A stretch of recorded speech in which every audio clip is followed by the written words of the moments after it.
Today is Thursday, April the 8th, 2010. And this is a story of Mother God. And as I look into the next dimension and I search for Mother God, I see her in the center of the cosmos with all there is, or source.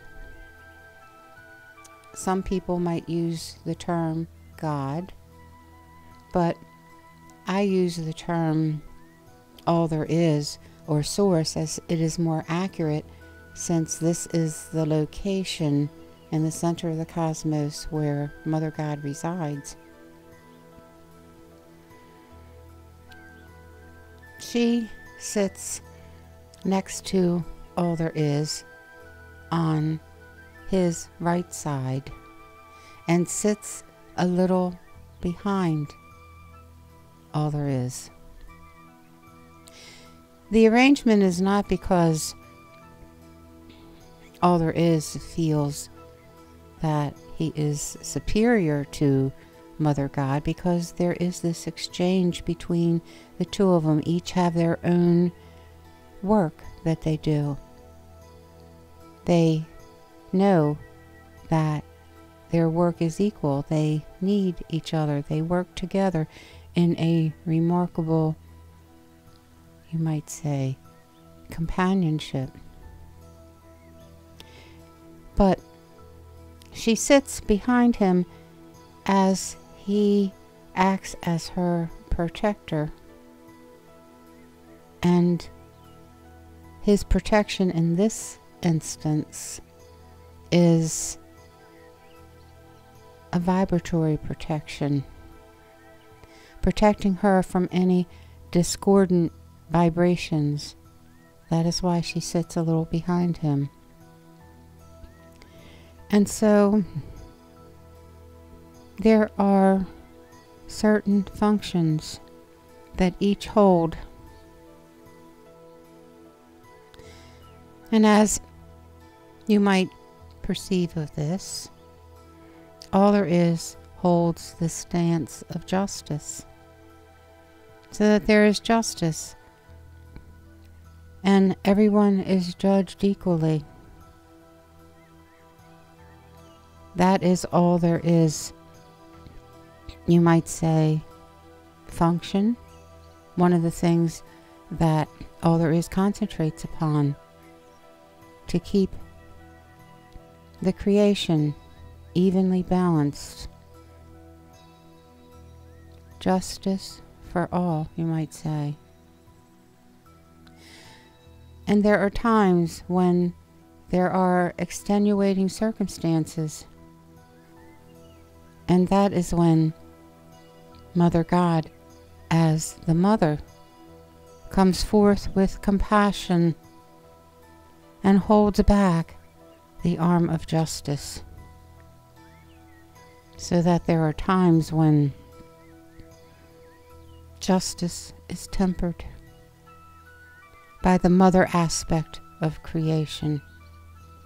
And even here, the two of them have this beautiful relationship with one another, because there are times for justice, discipline, and there are times for compassion and understanding. And the two here are evenly balanced in their work, though this is just one phase of their work. And just like all there is, Mother God has tools, assistants, you might say. She works with a large segment of angels, and I see her there, dispatching them here and there. She has some angels of tremendous height, very powerful angels who handle some of the gravest situations in the cosmos that maybe other angels are not able to settle or resolve. Mother God's angels can. As I said, very powerful, very large, huge actually. And one of the functions of these angels is to guard special energies as they are sent forth from the center of the cosmos to different parts of creation. I saw some of these angels one time bringing forth the Christ consciousness to earth during the harmonic conversion of several years ago.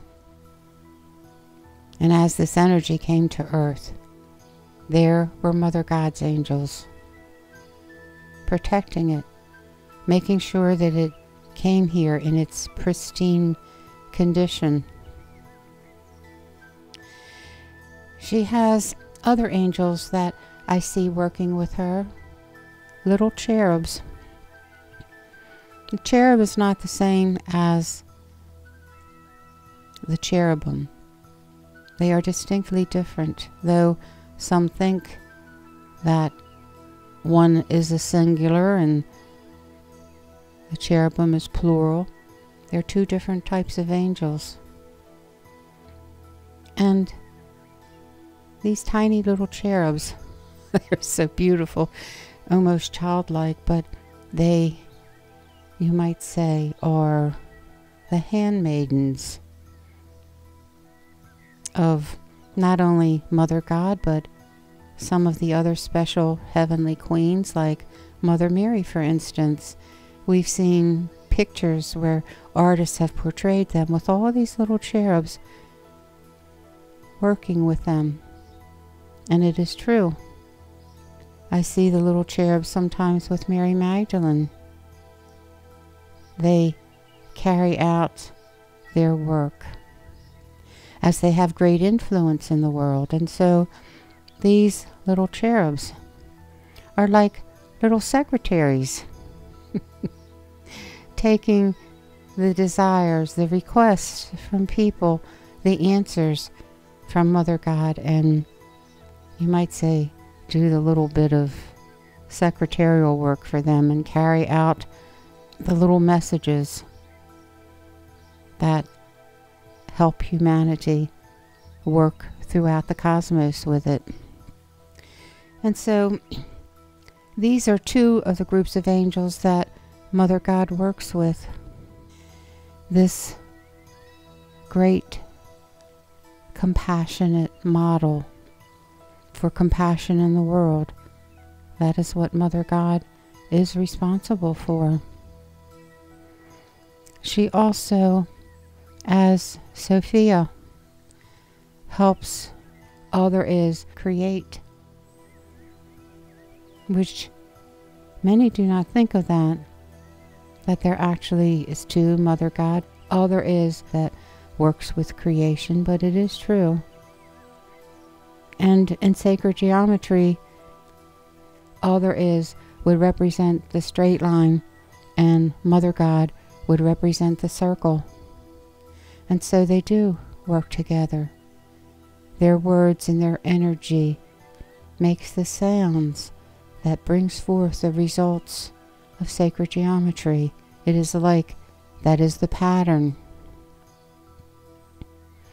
And so I have laid forth this groundwork, so to speak, of what I have seen and perceived of Mother God and how she works with all there is, how the angels work with her, and it is beautiful and harmonic, how it all comes together and flows gracefully, beautifully, like gentle rain, or like a waterfall, a slow waterfall, bringing their love and their graces and their energy to another place. And now that I have laid this, you might say, picture frame, Mother God comes forth, and she wants to give a small message, because so much of this was description, but she says she'll give a longer message the next time to her children. She thinks of you as her children. She sees herself as the mother and all that would surround and entail being a mother. And this is what she says: I don't often speak in words such as this to humanity. You might say I work behind the scenes, like so many mothers that work behind the scenes in their families. They let others stand forth. They let the husband play the more public role. They watch over the children, preparing the meals, doing the simple things that a family needs. And this is how I work with all there is. I stand behind, yet knowing that many times the power that I wield is the power, like many of you in your households, you might almost say sometimes, run the show. The wise mother knows this, that she lets the head of the household, you might say, take the forward step to appear to the world as the leader, and they are. But the mother, you might say the engineer of the family, sits in the background,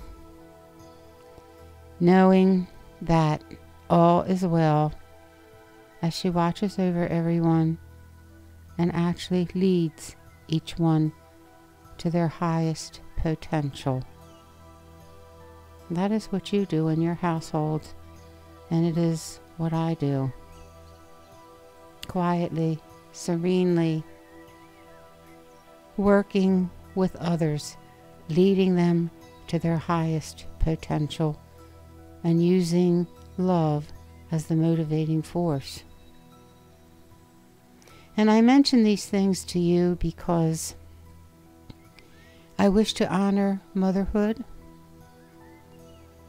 So many times they do great work that you might consider they are unsung heroes. And this is true many times. They are unsung heroes, but without the good mother, very little work would get done. Is that not so? And so I sit behind all there is, knowing that my influence is critical, knowing that without the work that I do, so much would suffer. Justice would be such a harsh tool, wouldn't it, without compassion, without the love that motivates compassion. And so may always justice be tempered with mercy, with compassion. That is my role,